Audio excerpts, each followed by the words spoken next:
Shalom, shalom. Aujourd'hui, nous allons parler sur un sujet. Donc, ça va être pourquoi avez-vous peur? Pour cela, on va lire quelques versets bibliques qui va vraiment nous booster, qui va vraiment nous éclairer par rapport à ça. Donc, pour cela, on va déjà commencer par un verset qu'on connaît tous. Donc, c'est Deutéronome 28, verset 1. Voilà. Donc, c'est un verset qui va être le socle. Après, effectivement, il y aura d'autres versets qui vont découler. Je vais lire que Jésus-Christ sanctifie sa parole. Si tu obéis à la voix de l'Éternel, ton Dieu, en observant et en mettant en pratique tous ces commandements que je te prescris aujourd'hui, l'Éternel, ton Dieu, te donnera la supériorité sur toutes les nations de la terre. Et après, effectivement, quand on continue, c'est là où voilà, il déroule toutes ces bénédictions. Donc, Dieu donne une condition. Dieu il dit ceci, il dit si tu obéis. Et il dit encore si tu, en observant. Et il dit encore en pratiquant ces commandements. Donc, on a l'obéissance, on a l'observation et on a la pratique. Donc, voilà les conditions que Dieu donne. Ce sont les conditions qui sont très simples, qui ne sont pas pénibles, mes bien-aimés. Dieu nous demande simplement d'obéir, d'observer sa parole, donc d'obéir à sa parole, d'observer sa parole et effectivement de la mettre en pratique. Et en faisant ici, Dieu il dit, si tu fais juste ça, si nous faisons cela, à ce moment-là, mes bien-aimés, Dieu nous bénit. Comme Dieu, en lui, il n'y a pas de mensonge, mes bien-aimés. En Dieu, il n'y a pas de mensonge. Dieu est vérité. Tout ce qu'il dit, il accomplit. Il dit, voilà, obéissez simplement à ma parole. Mettez en pratique simplement ma parole. Observez ma parole. Donc, ça veut dire que nous devons observer, ça veut dire quoi? Ça fait appel à la lecture quotidienne de la parole de Dieu. Ça fait appel à la lecture, voilà, en gardant la parole. C'est pour ça que nous, on aime tout dire que c'est mieux d'être imbibé de la parole. Donc, en lisant la parole, ça veut dire que nous sommes en train d'observer sa parole, puisque le fait de lire constamment la parole du Seigneur, il y aura des versets forcément qui vont rester dans nos têtes sans pourtant la mémoriser. Tellement qu'on lit souvent la parole. C'est ça, observer. Et il dit obéir. Donc, nous devons obéir à tout ce que nous lisons. Et après, il dit encore, il faut les mettre en pratique. En faisant ainsi, Dieu, maintenant, il dit, il va vous bénir. Jésus-Christ dira voilà, au 11, on va dire, puisque Judas, je crois qu'il est déjà mort, il dit, allez dans toutes les nations, parlez du Seigneur. Et Dieu, il dit que je serai avec vous jusqu'à la fin. C'est la promesse que Dieu donne. Il dit, allez, parler du Seigneur, donc de l'évangile du Seigneur. Et après, il dit, je serai avec vous jusqu'à la fin des temps. Bien-aimé. Donc voilà un peu, en gros, la condition de notre Seigneur, qui donne à nous, nous qui sommes ses fils, nous qui sommes sa créature, nous qui sommes ses disciples, nous qui sommes les serviteurs et les servants du Seigneur, nous qui sommes ses brebis. Obéir, observe et met en pratique. Voilà. Donc, Dieu nous demande de parler de sa parole autour de nous, mes bien-aimés. Si nous mettons sa parole, si nous connaissons déjà quelques versets où simplement on dit « Enfants, obéissez à vos parents ». À ce moment-là, cela ne m'empêche pas de donner cette parole à mon petit frère pour dire « Ah, dans la Bible, en tant que chrétien, Dieu nous demande d'obéir à nos parents ». Voilà ce qui est écrit dans Éphésiens 6. « Enfants, obéissez à vos parents ». Donc, il est important d'obéir à nos parents, donc à nos pères, à nos mères, voilà, aux personnes âgées. Voilà. Donc ça, on vient d'accomplir la parole qui dit allez dans toutes les nations, parlez de moi, donc répondez l'évangile et je serai avec vous jusqu'à la fin. On vient d'obéir à cette parole, mes bien-aimés. Alors, pourquoi avoir peur? Nous allons quand même lire quelques versets, juste pour essayer un peu de nous booster. Donc pour cela, nous allons lire Acte 12, versets 1 à 11. Donc je vais lire. Qui sont sur sa parole. Vers le même temps, le roi Hérode se mit à maltraiter quelques membres de l'Église. Et il fit mourir par l'épée Jacques, frère de Jean.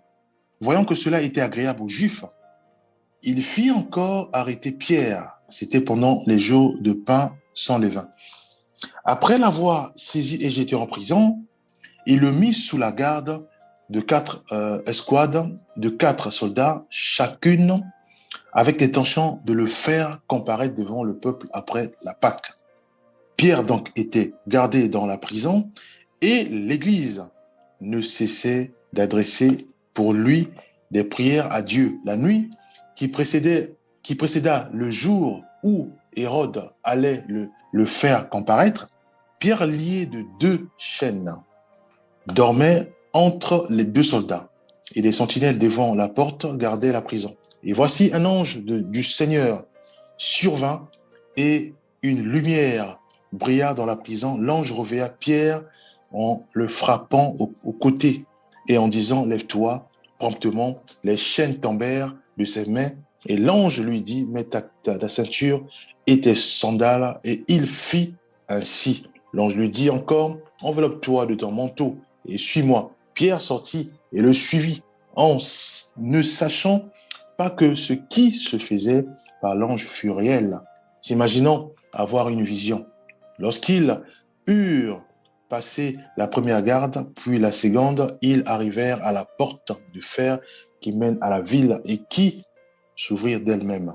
Pierre dit, devant eux, ils sortirent et s'avancèrent dans une rue. Aussitôt, l'ange quitta Pierre. Voilà. Nous allons encore lire un verset. Je vais être rapide. Un verset, donc ça va être Actes des Apôtres 16. Voilà, verset 25 jusqu'à 34.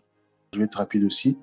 Vers le milieu de la nuit, Paul et Silas prièrent et chantaient les louanges de Dieu et les prisonniers les écoutaient. Tout à coup, il y a eu un tremblement de terre si violent que les fondements de la prison ont été ébranlés. Toutes les portes se sont immédiatement ouvertes et les liens de tous les prisonniers ont été détachés. Lorsque le gardien de la prison s'est réveillé et a vu les portes de la prison ouvertes, voilà. Donc, juste pour montrer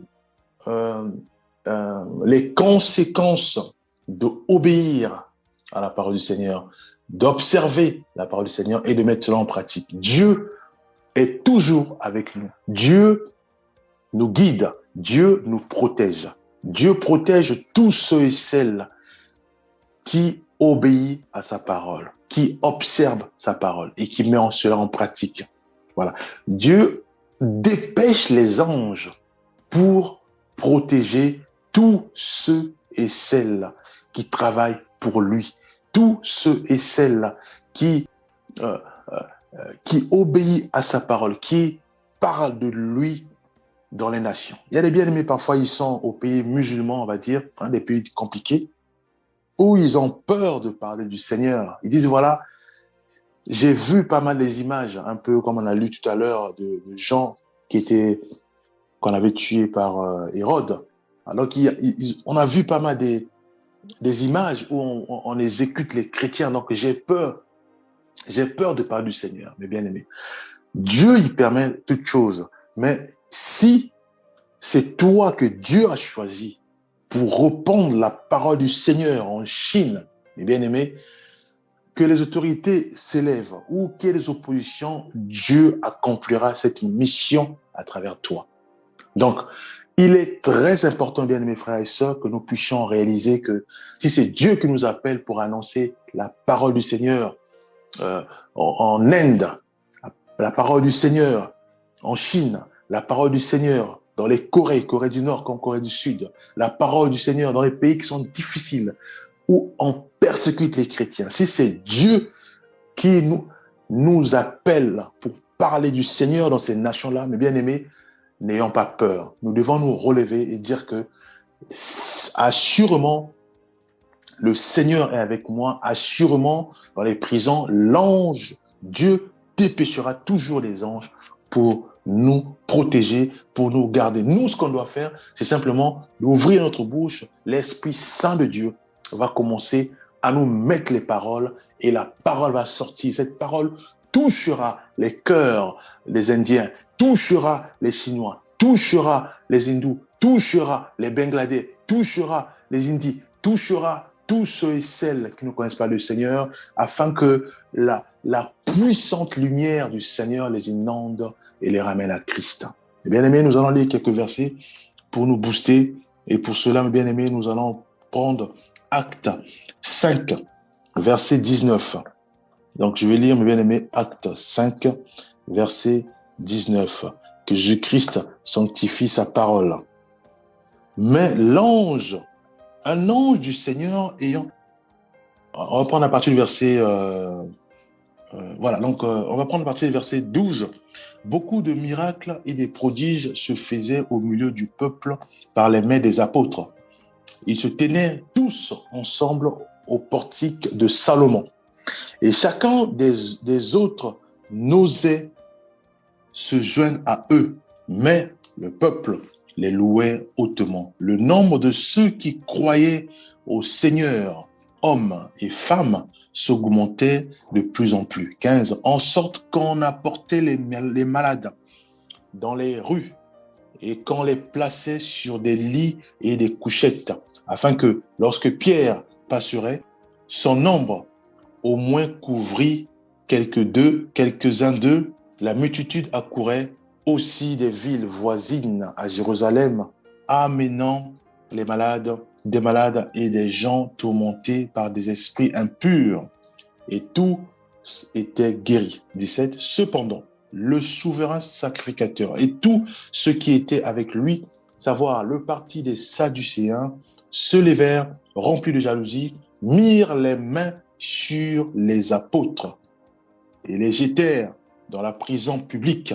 Mais un ange du Seigneur, ayant ouvert pendant la nuit les portes de la prison, les fit sortir et leur dit: allez, tenez-vous dans le temple et annoncez au peuple toutes les paroles de cette vie. Et bien aimés, voyons-nous encore un ange qui est venu sortir tous les apôtres. Et qu'est-ce que l'ange a dit? Allez encore là où ils étaient avant, au portique, au temple, aller parler du Seigneur. Et bien aimés, voyons-nous comment il est important de ne surtout pas avoir peur.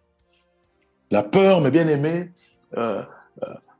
la peur ne fait pas partie de Jésus-Christ. La peur ne fait pas partie de la vie chrétienne. Nous devons, bien-aimés frères et sœurs, réaliser que quand nous obéissons à la parole du Seigneur, quand nous observons la parole du Seigneur, quand nous mettons cela en pratique, Dieu est avec nous. Peu importe les conditions, Dieu sera toujours avec nous. Nous, ce que nous devons faire, c'est simplement de mettre notre foi en Dieu, de mettre notre foi en Jésus-Christ, de savoir que quand nous dormons, il est là, quand nous nous réveillons, il est avec nous, quand nous marchons, il est là, quand nous parlons de lui auprès de nos frères, auprès de nos mères, auprès de nos pères, il est avec nous et nous protège, mes bien-aimés frères et sœurs. Ceux et celles-là, mes bien-aimés, qui se retrouvent par exemple au Corée du Nord, ils ont peur, mais si c'est Dieu qui les a appelés, si c'est Dieu qui leur a dit d'aller annoncer la parole du Seigneur en Corée du Sud, mes bien-aimés, ou du Nord, nous devons nous lever et parler du Seigneur. Pourquoi? Parce que si nous sommes en prison, un ange viendra nous sauver, mes bien-aimés, ou Dieu seul viendra nous sauver. Mes bien-aimés, nous devons toujours réaliser que Dieu est avec nous et il veille puissamment sur ses enfants, non, ses serviteurs comme ses servantes. Souvenez-nous, bien aimé, de Daniel, lui qui obéissait à la parole du Seigneur, lui qui observait la parole du Seigneur, lui qui mettait cela en pratique, puisque effectivement on n'a pas vu en lui tout ce qui est fraude. Quelles sont les conséquences par rapport à l'obéissance de la parole? Il s'est retrouvé dans la fosse au lion. Et qu'est-ce qui s'est passé à la fosse au lion? Un ange du Seigneur est encore venu, mes bien-aimés. Nous allons encore lire cela. Daniel 6, versets 25 à 27. Voilà, nous allons lire cela. Que Jésus-Christ sanctifie sa parole. Daniel 6, versets 25 à 27. Après cela, le roi Darius écrit à tous les peuples, à toutes les nations, aux hommes qui habitaient sur toute la terre, que la paix vous soit donnée avec abondance.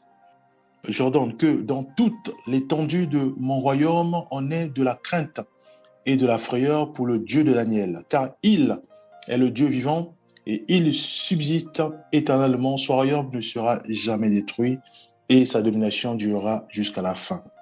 C'est lui qui délivre et qui sauve, qui opère des signes et des prodigues dans les cieux et sur la terre. C'est lui qui a délivré Daniel de la puissance des lions. Voilà, ça c'est un roi. Après avoir vu ce miracle, où il est parti voir Daniel, il a dit non, le Seigneur, je suis là, voilà. Le Seigneur a envoyé un ange qui a fermé la gueule des lions. Voyez-vous, mes bien-aimés. Donc, il y a beaucoup d'exemples, mes bien-aimés. Voyons même aussi, on reste sur le récit de Daniel, on verra un peu plus loin, il y a aussi Shadrach, Meshach et Abednego, où ils ont obéi à la parole du Seigneur, où ils ont observé la parole du Seigneur, où ils l'ont mis en pratique, en disant au roi que nous ne pourrons jamais adorer la statue, mes bien-aimés. Et à ce moment-là, le roi les a mis dans la fournaise. Et qu'est-ce qui s'est passé? Pareil, un ange de Dieu est venu. Mes bien-aimés, nous devons réaliser que nous appartenons à Jésus-Christ et nous sommes ses disciples, nous sommes ses brebis. Alors, un chrétien ou une chrétienne qui prend la décision de suivre Jésus-Christ, à ce moment-là, la protection, elle est complète, mes bien-aimés. Nous ne devons pas avoir peur. Nous ne devons pas avoir, même s'il y a eu des chrétiens exécutés dans différentes nations, nous devons réaliser ceci, que si c'est Dieu qui nous appelle à annoncer la parole du Seigneur au sein de ces nations-là, nous devons nous lever et dire que moi, j'ai reçu l'appel du Seigneur, je dois l'accomplir jusqu'à la fin, mes bien-aimés. Comme a fait les 10 apôtres, malgré la mort de certains d'entre eux, mais eux, ils ont continué à parler du Seigneur. Et qu'est-ce qui s'est passé en prison ou dans les adversités ou dans les difficultés? Un ange du Seigneur est toujours venu pour secourir ceux et celles qui obéissent puissamment à la mission que Dieu leur a assignée. Bien aimés, voilà ce que je tenais à nous encourager puissamment. Nous devons réaliser ceci, que la condition elle n'est pas pénible, c'est obéir à la parole du Seigneur, c'est observer puissamment la parole du Seigneur et c'est de mettre cela en pratique. Si nous faisons cela en pratique, si nous mettons cela en pratique et si nous parlons du Seigneur à nos entourages, tout autour de nous, si nous parlons du Seigneur à nos frères, à nos sœurs, à nos pères, à nos mères, si nous parlons du Seigneur à nos grands-pères, à nos grands-parents, le Seigneur est avec nous. Et plus loin, si nous parlons du Seigneur à nos voisins, tout autour de nous, dans les nations que Dieu nous a envoyées, Dieu, effectivement, sera toujours avec nous.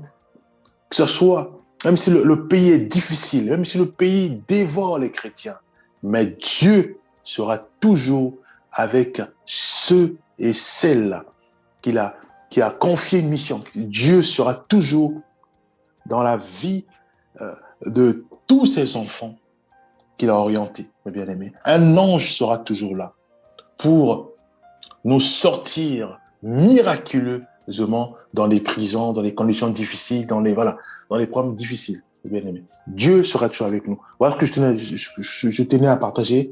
Voilà, je veux prier, Père Céleste, fais-nous grâce de ne plus jamais avoir peur. Fais-nous grâce, Père Céleste, de ne plus jamais avoir peur. Que nous puissions réaliser que tu es authentique, que tu es fidèle, que tu es intègre, que tu es fidèle. Tu veilles puissamment sur tes enfants. Tu veilles puissamment sur la sécurité de tes enfants. Père, permets à ce que nuit et jour, que notre cœur bouillonne pour obéir à ta parole. Bouillonne à observer ta parole. Bouillonne à mettre cela en pratique. Bouillonne à parler puissamment de toi, haut et fort, tout autour de nous, afin que nous puissions, nuit et jour, être imbibés de ta protection. Nuit et jour, être imbibés de ton amour. Au nom puissant de Jésus-Christ, nous avons ainsi prié. Amen.